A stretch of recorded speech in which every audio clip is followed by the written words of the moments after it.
नमस्कार दोस्तों, 1 अक्टूबर की रात को इजराइल के आसमान में कुछ ऐसा नज़ारा दिखाई दिया था।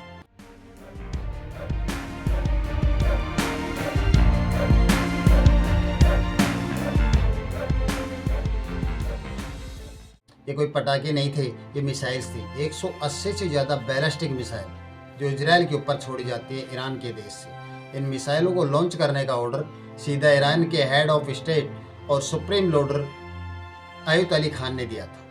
ईरान की IRGC Islamic regulation card corps, जो इनकी एक आर्मी का हिस्सा है, उनके अनुसार 90 से ज़्यादा मिसाइलों ने अपना टारगेट सक्सेसफुली हिट किया था।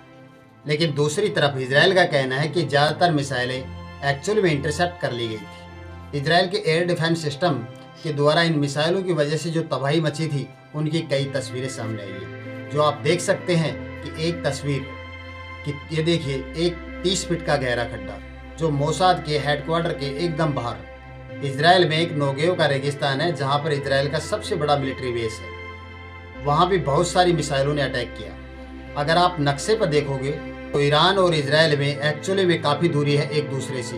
इन देशों के बीच का शॉर्ट डिस्टेंस करीब करीब 1000 किलोमीटर का है। तो अगर ड्रोन से हमला करता है ईरान इजराइल के ऊपर, तो एक ड्रोन को ईरान से इजराइल तक जाने में करीब करीब 2 घंटे का समय लगता है। यही कारण है कि इंटेलिजेंस सिस्टम अच्छा हो तो अब बड़ी आसानी से प्रोटेक्ट किया जा सकता है। इजराइल के पास ऑन ग्राउंड डिफेंस की अगर बात करें तो इनका आयरन डोम सबसे जाना माना डिफेंस सिस्टम है। इसकी लिमिट है 10 किलोमीटर हाइट और 70 किलोमीटर का डिस्टेंस। अगर इतनी दूरी से कोई रॉकेट फेंका जा रहा है तो आयरन डोम बचा लेगा। हालांकि इसका नाम डोम जरूर है, लेकिन ये कोई शील्ड नहीं है जो इजराइल के आसमान में लगी हुई हो। ये एक तरह का मिसाइल सिस्टम है जो रॉकेट्स को डिटेक्ट करता है। जो गिरने वाले होते हैं उन्हें गिरने से पहले ही उन रॉकेट्स अपनी तरफ से मिसाइल छोड़कर फोड़ देता है। इसी चीज़ को इंटरसेप्शन कहा जाता है। तो आयरन डोम सिर्फ शॉर्ट रेंज के रॉकेट्स को ही इंटरसेप्ट करता है, और अगर दूर से कोई मिसाइल फेंकी जाती है तो उसके लिए इजराइल के पास 2 और डिफेंस सिस्टम है। एक है डेविड स्लिंग, जो मीडियम से लॉन्ग रेंज तक की मिसाइल को कवर करता है। ये 15 किलोमीटर तक की हाइट और 300 किलोमीटर तक का डिस्टेंस कवर करता है। लेकिन ईरान की दूरी इजराइल से 1000 किलोमीटर है। अक्टूबर वाले हमले में फेंकी थी, उन्हें ना तो आयरन डोम प्रोटेक्ट कर सकता और ना ही डेविड स्लिंग। उन मिसाइलों को इंटरसेप्ट करने के लिए एक तीसरा डिफेंस सिस्टम है जिसका नाम है एरो सिस्टम। एरो के पास इजराइल की सबसे टॉप लेवल की डिटेक्शन है, जो 2400 किलोमीटर की रेंज और 100 किलोमीटर तक का एल्टीट्यूड है। ऑलमोस्ट अगर स्पेस से कोई मिसाइल आती है तो उसे एरो सिस्टम डिटेक्ट कर लेगा। अप्रैल में हुए हमले में एक बैलिस्टिक मिसाइल को इंटरसेप्ट किया था एरो सिस्टम ने, जिसे वीडियो में कैप्चर किया गया है। ये मिसाइल अर्थ एटमॉस्फेयर के बाद थी। इस वीडियो में आप देख सकते हैं, ये बड़ा ही कमाल का वीडियो है। अब ये तो सुनने में बहुत ही सेफ और सिक्योर सिस्टम लगता है। अब ये सब देखकर आपको लगेगा कि यार कुछ भी हो जाए, किसी भी हालात में इजराइल का देश हमेशा प्रोटेक्ट ही रहेगा, लेकिन ऐसा नहीं है। इन सारे डिफेंस सिस्टम का सबसे बड़ा फेलियर पॉइंट है पैसा। इन सारे सिस्टम को ऑपरेट करना बहुत ज़्यादा महंगा है। जैसे कि मैंने बताया, किसी भी मिसाइल को अपने देश के ऊपर गिरने से रोकने के लिए ये सारे सभी डिफेंस सिस्टम क्या कर रहे हैं, एक और मिसाइल छोड़ रहे हैं जो उस मिसाइल को फोड़ेगी। तो आयरन डोम का सिस्टम जो अपनी तरफ से मिसाइल छोड़ता है उसका नाम है तामीर मिसाइल। एक मिसाइल की कॉस्ट आती है $50,000, और दूसरा है इनका डेविड स्लिंग, जो अपनी तरफ से मिसाइल छोड़ता है, उसकी कॉस्ट आती है और भी कई $1 मिलियन। और इनका सबसे भयानक एरो सिस्टम जो अपनी तरफ से मिसाइल छोड़ता है, उसकी कॉस्ट आती है और भी कई $1 मिलियन। ये सभी मिसाइल जब अप्रैल में जब इजराइल के ऊपर हमला हुआ था तो इनका सिर्फ एक दिन का खर्चा करीब करीब $200 मिलियन का आया था। इमेजिन करके देखो, इनके पास अनलिमिटेड सप्लाई नहीं है मिसाइल्स की। अगर हद से ज़्यादा बैलिस्टिक मिसाइल इजराइल के ऊपर छोड़ी जाएंगी तो इनके डिफेंस सिस्टम फेल हो जाएंगे, क्वांटिटी की वजह से और पैसे की वजह से। यही कारण हुआ कि अक्टूबर में किए गए हमले के बाद ईरान के foreign minister spokesperson Nasir ने बयान दिया था कि ये सारी स्ट्राइक एक limited act of self defence थी, और वेस्टर्न कंट्रीज़ को इस बात की तारीफ करनी चाहिए कि हम ज़्यादा कुछ और किए नहीं। ये स्टेटमेंट अपने आप में एक धमकी की तरह है कि ईरान धमकी दे रहा है इजराइल को, शुक्र मनाओ हमने और ज़्यादा हमला नहीं किया। ईरान के पास जो हथियार हैं वो भी कम डरावने नहीं है। इनकी कुछ मिसाइल जिनका इस्तेमाल किया गया इस हमले में वो स्टेट ऑफ द आर्ट है, जिनका पहली बार इस्तेमाल किया गया है, जो पिछली बार ही बनी थी। जैसे कि 2023 की बनी फतेह मिसाइल, जो BBC द्वारा निकाली गई फोटो को आप देख सकते हैं। इन सभी मिसाइल की कैपेबिलिटी लॉन्गेस्ट रेंज है। इनकी शहबाज 3 2000 किलोमीटर से अधिक रेंज की मिसाइल है जो मिसिंग है इस नक्शे से, और वो 2023 की फतेह मिसाइल जो हाइपरसोनिक बैलिस्टिक मिसाइल की कैटेगरी में आती है। हाइपरसोनिक का मतलब स्पीड ऑफ साउंड से भी ज़्यादा तेज। ये 18,000 किलोमीटर प्रति घंटे की स्पीड से उड़ सकती है, जो कि 15 गुना ज़्यादा होता है। यानी कि कुछ ही मिनटों का समय लगेगा ईरान से इजराइल तक पहुंचने में। अब यहाँ बहुत से लोग रॉकेट्स और मिसाइल को एक दूसरे में कंफ्यूज कर देते हैं। ये दोनों शब्द सुनने में एक दूसरे से काफ़ी सिमिलर लगते हैं, लेकिन दोनों असलियत में एक दूसरे से बहुत अलग है। हमास के द्वारा जो रॉकेट्स फेंके जाते हैं इजराइल के ऊपर, उनका साइज काफ़ी छोटा होता है और वो ज़मीन पे फेंके जाते हैं, यानी अंदाज़ा लगाया जा सकता है कि वो कहाँ गिरेंगे। लेकिन बैलिस्टिक मिसाइल एक 3 मंजिला इमारत की जितनी बड़ी होती है। इनका प्रोसीजन टारगेटिंग होता है, एग्जैक्टली कहाँ गिरना है इन्हें कंट्रोल किया जा सकता है। सही में धरती के वातावरण से बाहर जाकर वापस आकर अपने टारगेट को हिट कर सकती है। ये वास्तव में बहुत खतरनाक है। अब देखो, इंसानों ने बहुत खतरनाक तरीके के हथियार बना रखे हैं। इसी कारण से अप्रैल में हुए हमले के बाद यूनाइटेड नेशन सिक्योरिटी काउंसिल ने एक इमरजेंसी मीटिंग बुलाई, और अब इजराइल पर हिजबुल्लाह और हुती जैसे ग्रुप्स को तो ऑलरेडी काफ़ी सालों से हमला कर ही रहे थे, लेकिन जब से इजराइल ने रिटेल किया है, गाजा पर बमबारी करी है, उसके बाद से ही उनकी ओर से हमले और तेज बढ़ गए। इन तीनों ग्रुप्स को ईरान समर्थन करता है, जो अपने राजनीतिक और सैन्य उद्देश्य के लिए इस्तेमाल करता है, और इन्हें यहाँ एक्सचेंज ऑफ रेजिडेंट्स का नाम दिया गया है। यानी कि ईरान एक ऐसा देश है जो इन्हें पीछे से फंड करता है, पैसे देता है और जो सपोर्ट करता है। इन सब के पीछे एक बड़ा लंबा इतिहास है। हिजबुल्लाह की विशेष रूप से बात करें तो ये दुनिया का सबसे पावरफुल ग्रुप है, और एक ये शिया मिलिटेंट ग्रुप है जो उभर कर आया था साल 1982 में, जब इजराइल ने लेबनान पर हमला बोल दिया था साल 1985 में। तब ये ऑफिशियल बना था, अपना मैनिफेस्टो बनाया था। उन्होंने कहा था कि लेबनान से वेस्टर्न पावर्स को बाहर निकालेंगे और इजराइल स्टेट के डिस्ट्रक्शन की मांग करते हैं। ऑलमोस्ट सभी वेस्टर्न कंट्रीज, अमेरिका और यूरोप हिजबुल्लाह को एक आतंकवादी संगठन मानते हैं, और अब भारत सरकार भी यही मानती है कि एक आतंकवादी संगठन है। लेकिन लेबनान देश में ये सदन का हिस्सा है, और करीब 22 साल तक उसे इजराइल ने ऑक्यूपाइड रखा, और एक्चुअली में साल 2000 में इजराइल को वहाँ से धकेल कर निकाल दिया जाता है। साल 2006 में हिजबुल्लाह और इजराइल के बीच एक भयंकर जंग हुई थी, तो करीब 34 दिन चली थी, लेकिन इस जंग को दोनों में से किसी ने नहीं जीता। अगर लेबनान के नक्शे में देखोगे तो एक्चुअली में काफ़ी बड़ा एरिया हिजबुल्लाह के कंट्रोल में है। ये पैरामिलिट्री ग्रुप्स एक्चुअली में कई मायनों में लेबनान की खुद की आर्मी से भी ज़्यादा पावरफुल है। हिजबुल्लाह लेबनान की एक बहुत ज़्यादा शक्तिशाली आतंकवादी ग्रुप है। ये इजराइल की सेना के लिए एक बहुत बड़ी खतरनाक चुनौती है। हिजबुल्लाह लेबनान की एक बहुत ज़्यादा शक्तिशाली ग्रुप है, और ये इजरायली सेना के लिए एक बहुत बड़ी चुनौती है। हिजबुल्लाह की सैन्य क्षमता लेबनान की सेना से भी मजबूत है। इस क्षेत्र में शांति और स्थिरता के लिए एक बहुत बड़ा गंभीर खतरा है। आज के दिन हिजबुल्लाह और इजराइल के बीच जो वॉर हो रही है, ये काफ़ी ओपनली चल रही है पिछले कई महीनों से। 7 अक्टूबर 2023 को हमास ने इजराइल पर हमला किया था, जिसकी वजह से ये वॉर शुरू हुई थी। उसके अगले ही दिन 8 अक्टूबर 2023 को हिजबुल्लाह ने ऑफिशियल एक स्टेट वार डिक्लेयर कर दी थी इजराइल के खिलाफ। अगर दूसरी तरफ युद्ध की बात करी जाए तो इनकी शुरुआत 1990 में हुई थी, और इसके पीछे का कारण था शिया समुदाय की उपेक्षा और विदेशियों ने दखल हिजबुल्लाह को मजबूत किया। इनकी शुरुआत 1990 में हुई थी, और इसके पीछे का कारण था शिया समुदाय की उपेक्षा और विदेशियों ने दखल करके हिजबुल्लाह को मजबूत किया। इसमें कई सारे देश इसे आतंकवादी संगठन भी मानते हैं, और ये यमन सरकार के अपोजिशन में रह रहे हैं।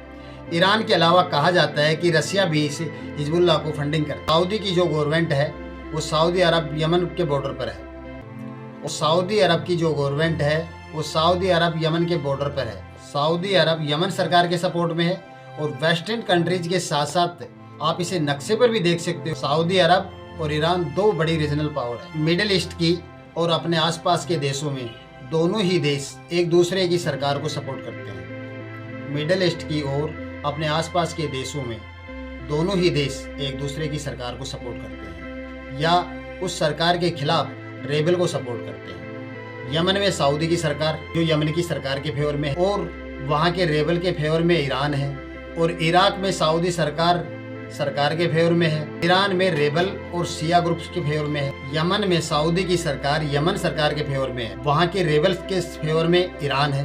यमन में सऊदी की सरकार यमन सरकार के फेवर में है, वहाँ के रेबल के फेवर में ईरान है।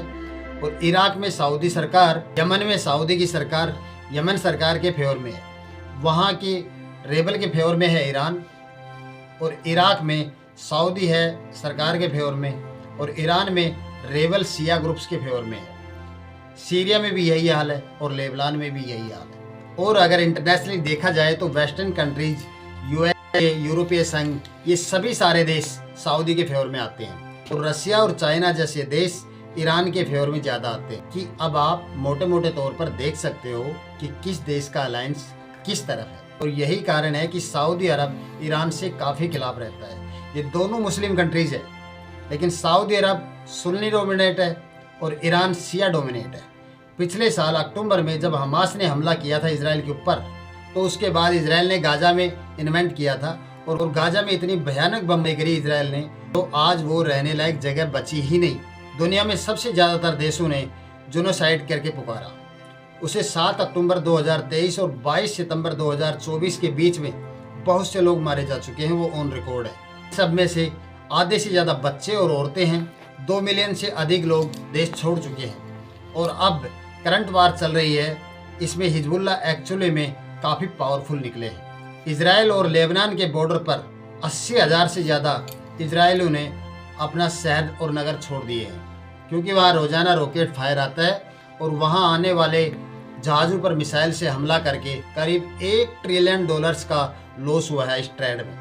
इसी वजह से अप्रैल में हमले से पहले ईरान डायरेक्टली इन्वॉल्व नहीं था इस वॉर में, हालांकि वो एक दूसरे के थ्रू हमला करवा ही रहा था। लेकिन 14 अप्रैल को ऑफिशियली स्टेटमेंट उनकी तरफ से दी जाती है, हमारे लोगों पर और सिटीजन और हमारे सैन्य ठिकानों पर हमला करेंगे तो हम काउंटर अटैक जरूर करेंगे। जुलाई में ईरान के विदेश मंत्री ने वार्निंग दी कि अगर खून का बदला खून से लिया जाएगा, हम अपने सभी नागरिकों की हत्या का बदला जरूर लेंगे। फिर 2 महीने बाद 17 सितंबर को इनफेमस पेजर हमला होता है हिजबुल्ला पर और ढेर सारे हिजबुल्ला के ऑपरेटिव के पास जो पेजर पॉजिटिव थे वो फट जाते हैं, में कई सारे लोग मारे जाते हैं। 20 सितंबर को एक हाई प्रोफाइल इंसिडेंट होता है। इब्राहिम हकील हिजबुल्ला के स्पेशल ऑपरेशन फोर्सेज यूनिट का कमांडर, ये सबसे ईरान का प्रॉक्सी था।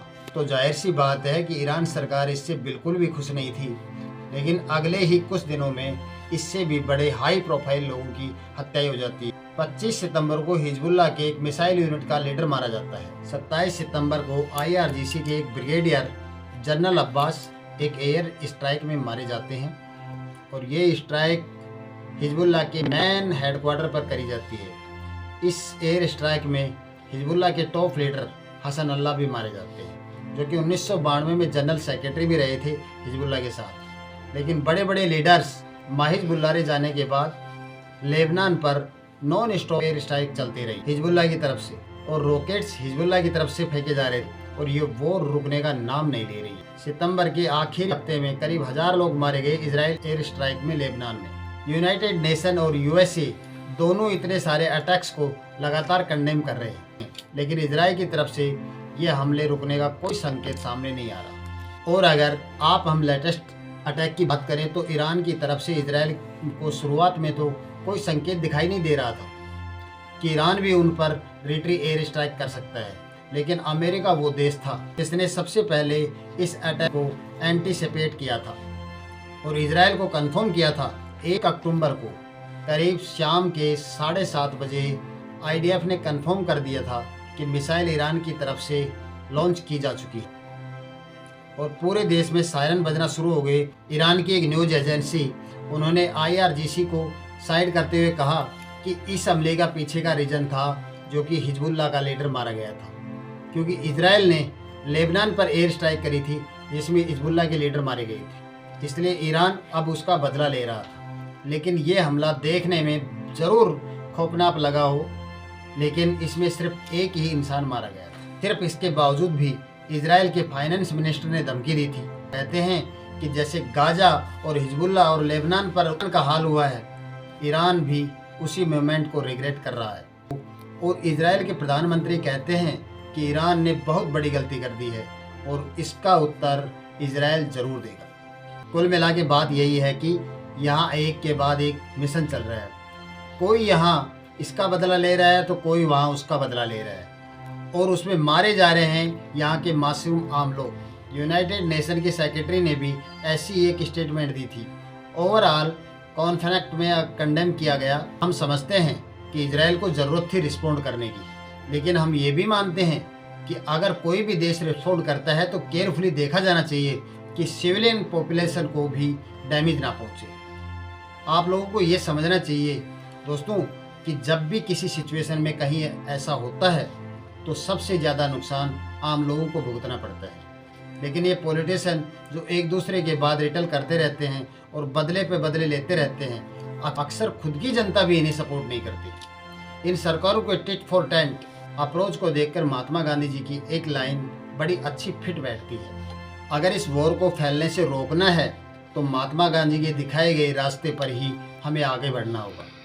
कई लोग इन सारे वर्ष के पीछे वेम्पस माफिया को भी जिम्मेदार ठहराते हैं, जो हथियार बनाने वाली कंपनियां जो इंटरनेशनल अपने हथियार बेचती हैं। अगर दुनिया में कोई वॉर नहीं होगी तो इनसे हथियार कोई खरीदने वाला ही नहीं होगा। आज हम हमास और इजराइल के बीच का ये वीडियो देखने के बाद हम सिर्फ यही कह सकते हैं, क्लेम एंड प्रोटेक्शन केवल हमारे हाथों में। हम सब मिलकर शांति की दिशा में कदम बढ़ाएं। अपने डिफरेंस को भूलकर एक दूसरे से मिलकर हमें काम करना चाहिए। एक दूसरे के फ्यूचर के लिए हमें एकजुट रहना चाहिए। धन्यवाद दोस्तों। वीडियो पसंद आई हो तो लाइक करें, शेयर करें और चैनल को सब्सक्राइब करें ताकि आने वाले वीडियोस का नोटिफिकेशन आपको सबसे पहले मिल जाए। आपका प्यार और सपोर्ट हमें आगे बढ़ने की ऊर्जा देता है। धन्यवाद।